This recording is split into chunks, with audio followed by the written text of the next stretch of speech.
Hello students, welcome to CR international online classes. बेटा आज हम कक्षा 10 का हिंदी विषय का लेसन नंबर 13 जिसका शीर्षक है मानवीय करुणा की दिव्य चमक, जो हम इससे पहले लेक्चर में आधा पढ़ चुके हैं। आज उसी को आगे कंटिन्यू करते हैं, उसी को आगे पढ़ते हैं, देखते हैं आगे उसमें कितना क्या बताया गया है। तो आज हम अपने लेक्चर में जो फादर बुल्के थे, उन फादर बुल्के उन्हीं के लिए कहा गया है मानवीय करुणा की दिव्य चमक, यानी उनके लिए इन शब्दों का प्रयोग क्यों किया गया है, ये हम आज पढ़ेंगे। पिछले लेक्चर में हमने पढ़ा था कि वो कितने क्या क्या कौन कौन उनके परिवार में थे, कितने वर्ष तक वो हमारे देश में रहे, कब उन्होंने संन्यास लिया और संन्यास लेते वक्त उन्होंने क्या शर्त रखे थे, ये सब हमने पिछले लेक्चर में पढ़ा था। आज हम उससे आगे बढ़ेंगे। वो 73 वर्ष जीवित रहे थे, यानी कुल मिलाकर उनकी आयु वो 73 वर्ष की आयु में उनका निधन हो गया था। बहुत ही नेक दिल इंसान थे, किसी के प्रति उनके दिल में कभी गलत भावना नहीं थी, कभी उनको गुस्सा नहीं आता था। अब अपनी किताब में देखिए कि आगे लेखक ने क्या बताया इसके लिए। इनके लेखक है सर्वेश्वर दयाल सक्सेना। तो अब लेखक ने फादर बुल्के के बारे में क्या समझाया, हमें क्या बताया है, तो अपनी किताब में देखिए। फादर बुल्के संकल्प से सन्यासी यानी संकल्प लिया था उन्होंने, वो संकल्प लेकर सन्यासी बने थे, यानी ऐसा यूं ही नहीं कि बन गए नहीं बन गए। कभी कभी लगता है वह मन से सन्यासी नहीं थे। क्यों? क्योंकि सन्यासी वो होता है जो सब कुछ त्याग देता है, लेकिन वो सबके दुख सुख में साथ देता था। तो इसलिए कभी कभी ऐसा प्रतीत होता था, ऐसा लगता था कि वो सन्यासी नहीं है, वो तो भाई सबके दुख दर्द में खड़ा रहता है, तो इसलिए ऐसा लगता था कि वो सन्यासी नहीं थे।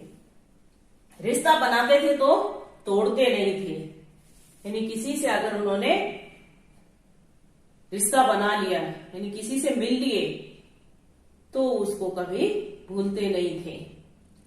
10 साल बाद मिलने के बाद भी उसकी गंध महसूस होती थी, यानी 10 साल बाद भी अगर आप उससे मिलोगे तो वो कभी आपको भुलाते नहीं थे।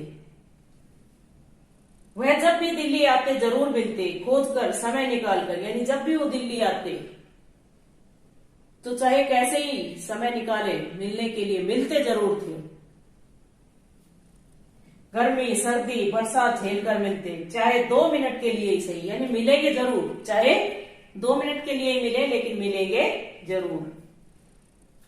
यह कौन सन्यासी करता है, यानी ऐसा कौन सन्यासी करता है? सन्यासी तो वही होता है ना जो सब कुछ त्याग देता है, उसके लिए सांसारिक विषय वासनाएं सब खत्म हो जाती हैं। उनकी चिंता हिंदी को राष्ट्रभाषा के रूप में देखने की थी, यानी वो बेल्जियम के रहने वाले थे, लेकिन हिंदी भाषा से वो बहुत अधिक प्रेम करते थे। वैसे कभी गुस्सा नहीं आता था, लेकिन अगर कोई हिंदी का अपमान करता था, कोई हिंदी भाषी अगर हिंदी का अपमान करता था, तो उनको बहुत अधिक क्रोध आता था। ठीक है, और उनकी इच्छा थी कि हिंदी राष्ट्रभाषा हो, इसीलिए उन्होंने हिंदी में पढ़ाई की थी। आने के बाद हर मन से इसकी तकलीफ बयान करने के लिए अकाट्य तर्क देते, यानी इस बात को सिद्ध करने के लिए वो कभी भी किसी भी मंच पर अगर भाषण देते थे तो अकाट्य होता है जिसको कोई काट न सके, ठीक है। ऐसे तर्क देते थे जिस पर कोई प्रतिक्रिया ना कर सके।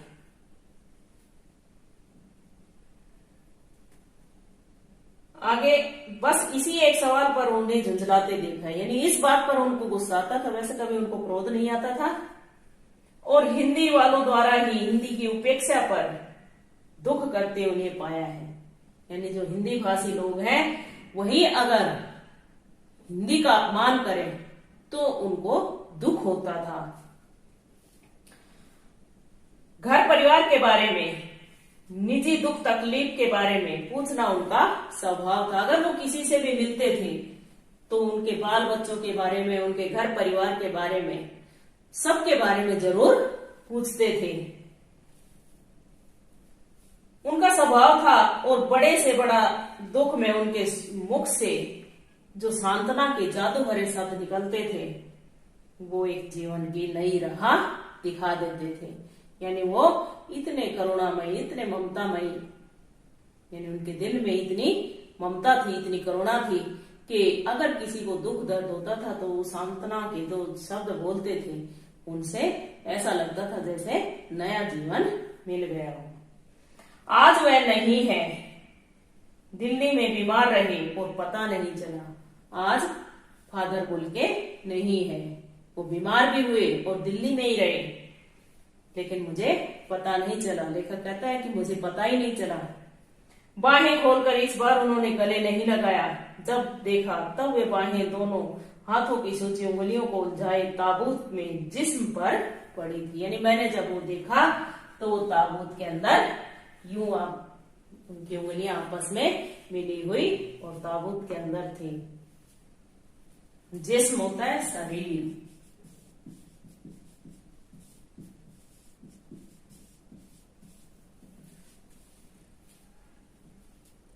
जिस्म पर पड़े थी।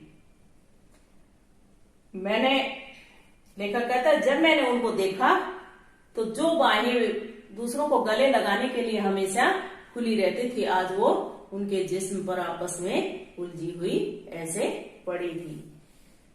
जो शांति बरसती थी वह चेहरे पर स्थिर थे, यानी जो वो शब्द बोलते थे उनसे शांति होती थी, वो बिल्कुल एकदम से स्थिर थी। तरलता जम गई थी। वह 18 अगस्त 1982 की सुबह, कब? 18 अगस्त 1982, 82, 10 बजे का समय था, यानी सुबह 10 बजे। सुबह के 10 बजे थे और दिल्ली में कश्मीरी गेट के निकलसन कब्रगाह होता है जहां ईसाइयों का अंतिम संस्कार किया जाता है, में उनका ताबूत एक छोटी सी नीली गाड़ी में से उतारा गया। कुछ पादरी, जिनमें कौन कौन थे?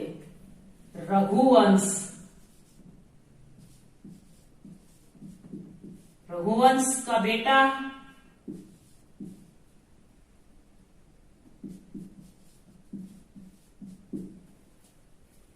और उनके परिजन राजेश्वर सिंह और कौन?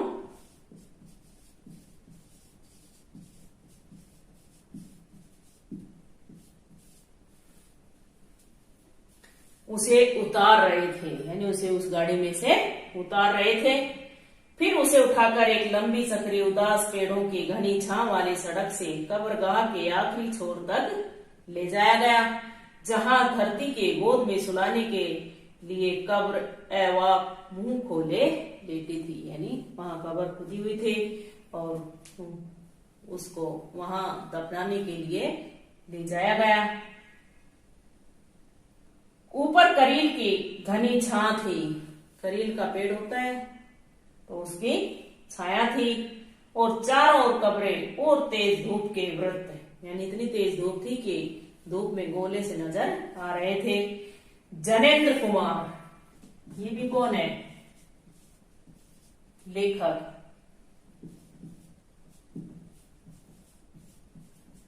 जनेंद्र कुमार, विजेंद्र कुमार,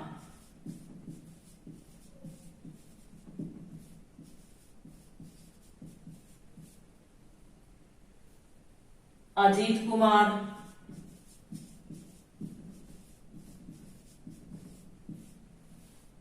निर्मला, डॉक्टर निर्मला जैन,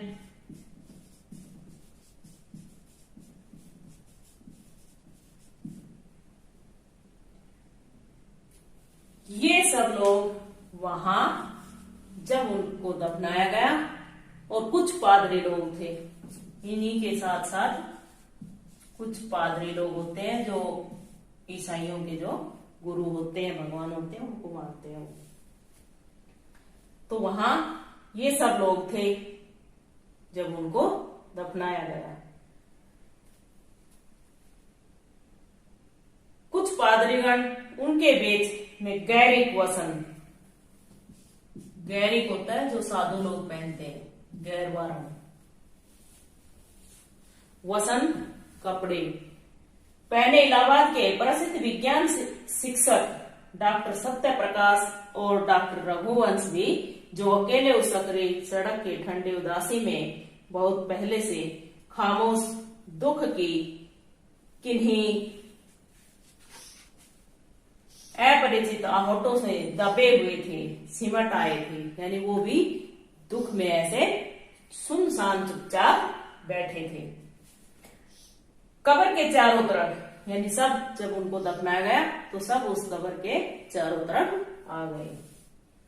फादर की देह पहले कब्र के ऊपर लिटाई गई। मसीह विधि से अंतिम संस्कार शुरू हुआ। रांची के फादर पास्कल तोयना, किसने किया था? पास्कल तोयना, ये फादर का अंतिम संस्कार करने वाले पादरी थे। कहां के रहने वाले थे? रांची के। उनके द्वारा उनका अंतिम संस्कार किया गया। उन्होंने हिंदी में मसीह विधि से प्रार्थना की। फिर सेंट जेवियर्स के रेक्टर तोयना के द्वारा फादर पास्कल ने उनके जीवन और कर्म पर श्रद्धांजलि अर्पित करते हुए कहा, फादर बुल की धरती में जा रहे हैं, इस धरती से ऐसे रतन और पैदा हो। यानी फादर बुल के जैसे थे, इनके जैसे और भी लोग पैदा हों। डॉक्टर सत्य प्रकाश ने भी अपनी श्रद्धांजलि में उनके अनुकरणीय जीवन को नमन किया। फिर देह कब्र में उतार दी गई। मैं नहीं जानता इस सन्यासी ने कभी सोचा था या नहीं कि उसकी मृत्यु पर कोई रोएगा, लेकिन उस क्षण रोने वालों की कमी नहीं थी, क्योंकि एक सन्यासी के लिए कौन है रोने वाला। लेकिन जब फादर बुल्के की मृत्यु हुई तो वहां रोने वालों की कमी नहीं थी, यानी उनको गिनना भी संभव नहीं था। इस तरह हमारे बीच से वह चला गया जो हम में से सबसे अधिक छायादार, फल फूल गंध से भरा और सबसे अलग सबका होकर सबसे ऊंचाई पर मानवीय करुणा की दिव्य चमक लहलहाता खड़ा था। यानी सबसे ऊपर था, सबका भला चाहता था और सबके लिए बाहें फैलाता था, जिसके हृदय में सबके लिए ममता थी,